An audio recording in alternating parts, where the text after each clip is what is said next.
हरिओम, जय श्री कृष्ण, राधे राधे, जय जगदम, जय भगवती, जय उमिया माता। बंशीधरम दोत्रधरम नमामि मनोहरम मोहहरम च कृष्णम मालाधरम धर्मधुरम धरञ्च पार्थस्य सारथ्यकरं च देवम् कर्तव्यदीक्षां च समत्वशिक्षां ज्ञानस्य भिक्षां शरणागतिं च ददाति गीता करुणाद्रभूता कृष्णेन गीता जगतो हिताय। श्रीमद्भगवद्गीता जी रहस्यम। कल चर्चा 3-4 दिन चर्चा यही चली कि भगवान श्री कृष्ण ने कहा कि वेदों की निंदा कहीं भी नहीं है, और अब भगवान ये चर्चा कर रहे हैं श्रीमद् भगवद गीता जी और सांख्य दर्शन और योग दर्शन। तो गीता जी में कहाँ कहाँ सांख्य दर्शन योग दर्शन ऐसे तो भगवान कह चुके हैं। सांख्य योगौ पृथक बाला प्रवदन्ति न पंडिताः। तो दोनों एक है। यत् सांख्य प्राप्यते स्थानम तद्योगैरपि गम्यते। अब भगवान कहते हैं कि कुछ लोग ऐसा मानते हैं कि श्रीमद् भगवद गीता जी में जहाँ जहाँ सांख्य शब्द का प्रयोग हुआ है वहाँ वह महर्षि कपिल के द्वारा प्रवर्तित सांख्य दर्शन का वाचक है, परंतु यह बात युक्ति संगत नहीं मालूम होती है। श्रीमद् भगवद गीता जी के 13वें अध्याय में लगातार तीनों श्लोक में, अब देखिए 13वें अध्याय के 3 श्लोकों में यहाँ स्पष्टता कर दी है, 19, 20 और 21। तो आइए तीनों श्लोकों का जरा हम पठन कर लेते हैं। इति क्षेत्रम तथा ज्ञानम ज्ञेयं चोक्तं समासतः मद्भक्तैः तद्विज्ञाय मद्भावायोपपद्यते। Thus the field of activities, the body, knowledge and the knowable have been similarly described by me. Only my devotees can understand this truly and thus attain to my nature. Prakritim purusham chaiva vidyanaadi ubhavapi vikaranscha gunanschaiva vidhi prakriti sambhavan. Material nature and the living entities should be understood to be beginningless. Their transformation and the modes of matter are products of material nature. अब अंतिम श्लोक में कहते हैं कार्य कारण कर्तृत्वे हेतु प्रकृतिरुच्यते पुरुषः सुख दुःखानां भोक्तृत्वे हेतुरुच्यते.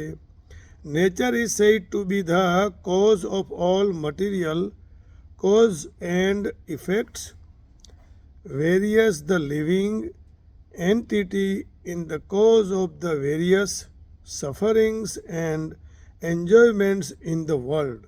भोक्तृत्वे हेतु रुच्यते. तो इन तीनों श्लोकों में अन्यत्र भी प्रकृति और पुरुष दोनों शब्दों का साथ साथ प्रयोग हुआ है, और प्रकृति पुरुष सांख्य दर्शन के खास शब्द हैं। इससे लोगों ने अनुमान कर लिया है कि श्रीमद् भगवद गीता जी को कापिल सांख्य का सिद्धांत मान्य है। इसी प्रकार योग शब्द को भी कुछ लोग पातंजल योग का वाचक मानते हैं। तो 5वें अध्याय के प्रारंभ में तथा अन्यत्र कई जगह सांख्य एवं योग शब्द का एक ही जगह प्रयोग हुआ है। तो इससे भी लोगों ने यह मान लिया कि सांख्य योग शब्द क्रमशः कापिल सांख्य तथा पातंजल योग वाचक है। अब देखिए शुरुआत में ही 5वें अध्याय में अर्जुन उवाच संन्यासं कर्मणां कृष्ण पुनर्योगं च संशसि यच्छ्रेय एतयोरेकम तन्मे ब्रूहि सुनिश्चितम। तो इसमें भगवान फिर आगे कह न सांख्य कह दिया भगवान ने, सांख्य योग पृथक बाला प्रवदन्ति न पंडिता एकमप्यासित सम्यक उभयोर्विन्दते फलम यत् सांख्यै प्राप्यते स्थानं तद्योगैरपि गम्यते एकम सांख्यम च योगम च यः पश्यति स पश्यति। तो परंतु यह बात युक्ति संगत नहीं मालूम होती है कि पातंजल योग का वाचक है और कापिल सांख्य तथा न तो श्रीमद् भगवत गीता जी का सांख्य कापिल सांख्य ही है और न गीता का योग पातंजल योग ही है। नीचे लिखी बातों से यह स्पष्ट हो जाता है, श्रीमद् भगवत गीता जी में ईश्वर को जिस रूप में माना है उस रूप में सांख्य दर्शन नहीं मानता है। यद्यपि प्रकृति शब्द का श्रीमद् भगवत गीता जी में कई जगह प्रयोग हुआ है, परंतु श्रीमद् भगवत गीता की प्रकृति और सांख्य की प्रकृति में महान अंतर है। कापिल सांख्य की प्रकृति तीनों गुणों की साम्य अवस्था है, किंतु श्रीमद् भगवत गीता जी की प्रकृति तीनों गुणों की कारण है। गुण उसके कार्य हैं। जैसे 14वें अध्याय के 5वें श्लोक में भगवान कहते हैं, 14वां अध्याय और 5वां श्लोक। तो 5वें श्लोक में देख लेते हैं कि क्या भगवान कहना चाहते हैं। ये सांख्य और योग की जो चर्चा चली है इसमें विद्वान लोग अलग अलग मानेंगे, लेकिन भगवान तो कहते हैं सांख्य योग पृथक बाला प्रवदन्ति न पंडिता। पंडित लोग ऐसा नहीं मानेंगे। सत्वं रजस्तम इति गुणाः प्रकृति संभवाः निबध्नन्ति महाबाहो देहे देहिनमव्ययम्। Material nature consists of three modes: goodness, patience, and ignorance. When the eternal living entity comes in the contact with the nature, O mighty armed Arjuna, he becomes conditioned by these modes. देहे देही नमव्ययम। अब सांख्य ने प्रकृति को आनंद एवं नित्य माना है और श्रीमद् भगवत गीता जी ने भी प्रकृति को अनादि तो माना है। अब देखिए 13वें अध्याय के 19वें श्लोक में भगवान कहते हैं, अध्याय 13वां है और श्लोक इस प्रकार है, क्षे ज्ञेयं यत्तत् प्रवक्ष्यामि यज्ञात्वा मृतमश्नुते अनादिमत्परं ब्रह्म न सतन्नासदुच्यते। I shall now explain the knowable, knowing which you will be tested, the eternal Brahman, the spirit beginningless and subordinate to me, lies beyond the cause and effects of the material world. अब यहाँ परंतु नित्य नहीं है। श्रीमद् भगवत गीता जी के पुरुष और सांख्य के पुरुष में भी महान अंतर है। कापिल सांख्य के मत में पुरुष नाना है, किंतु श्रीमद् भगवत गीता जी का सांख्य पुरुष को एक ही मानता है। ऐसे 24 संख्या मानी है। तो 13वें अध्याय के 22वें श्लोक में भगवान कहते हैं, 13वां अध्याय और 22वां श्लोक, पुरुषः प्रकृतिस्थो हि भुंक्ते प्रकृतिजान् गुणान् कारणं गुणसंगोऽस्य सदसद्यो निजन्मसु। The living entity in material nature thus follows the waves of life, enjoying the three modes of nature. This is due his association with that material nature. Thus he mates with good and evil among various species. सदसद्योनि जन्मसु। अब 13वां का 22वां और 30वां श्लोक। अब देखिए 30वें श्लोक में, प्रकृत्यैव च कर्माणि क्रियमाणानि सर्वशः यः पश्यति तदात्मानम् अकर्तारं स पश्यति। One who can see that all activities are performed by the body which is created of material nature and sees that the self does nothing actually sees. अब 18वें अध्याय के 20वें श्लोक में यही बात भगवान दोहरा रहे हैं। भगवान ने पक्की बात करके ये सब एक एक जगह एक एक बात रखी है। अब देखिए, सर्वभूतेषु येनैकं भावमव्ययमीक्षते अविभक्तं विभक्तेषु तज्ज्ञानं विद्धि सात्विकम्। That knowledge by which us undivided spiritual nature is seen in all living entities. Through they are divided into innumerable forms. You should understand to be in the mode of goodness. Shrimad Bhagavad Gita जी की मुक्ति एवं सांख्य की मुक्ति में भी महान अंतर है। सांख्य के मत में दुखों की आत्यंतिक निवृत्ति की मुक्ति का स्वरूप है, और श्रीमद् भगवद गीता जी में मुक्ति में दुखों की आत्यंतिक निवृत्ति तो है ही, किंतु साथ ही साथ परमानंद स्वरूप परमात्मा की प्राप्ति भी है। तो कहने का भगवान का भाव यही है कि केवल इसी में सांख्य योग और इसी में सोचते सोचते और योग में सोचते सोचते अपना मूल ध्येय न भूल जाएं। मूल ध्येय क्या है? मूल ध्येय भगवत प्राप्ति है। तो वेत्ति यत्र न चैवायं स्थितश्चलित तत्त्वतः यं लब्ध्वा चापरं लाभं मन्यते नाधिकं ततः यस्मिन् स्थितो न दुःखेन गुरुणापि विचाल्यते तम विद्या दुख संयोगम वियोगम योग संगीतम। कहते हैं, in the stage of purification called trance of samadhi, one's mind is completely restrained from material mental activities by practice of yoga. जब योग ध्यान करेंगे तो सब चीज़ें भूल जाएंगे, भगवत में हो जाएंगे। This purification of churcheties by one's ability, characteristics, ability to see the self by the pure mind and the release and rejoice in the self.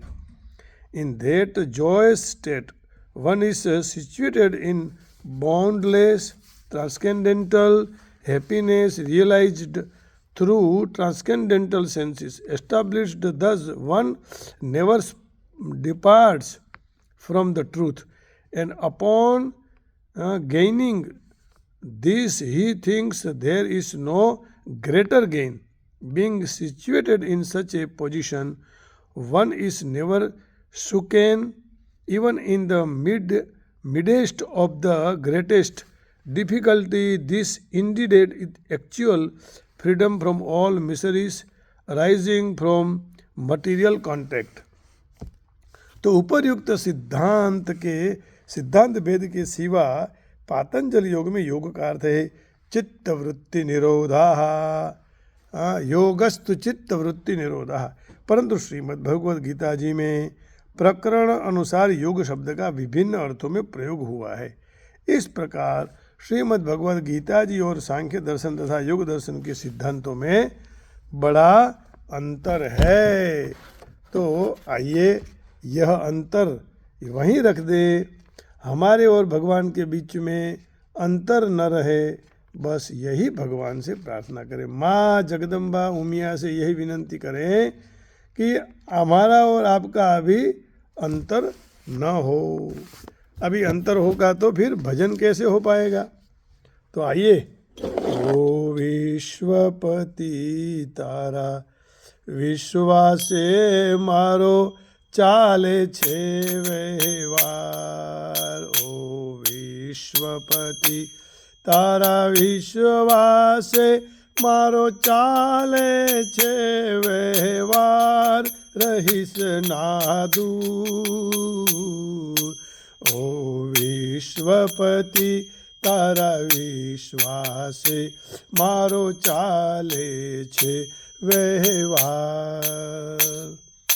मारे आंटी घूंटी आवे छे तेनो तू जनी वेड़ो लावे छे।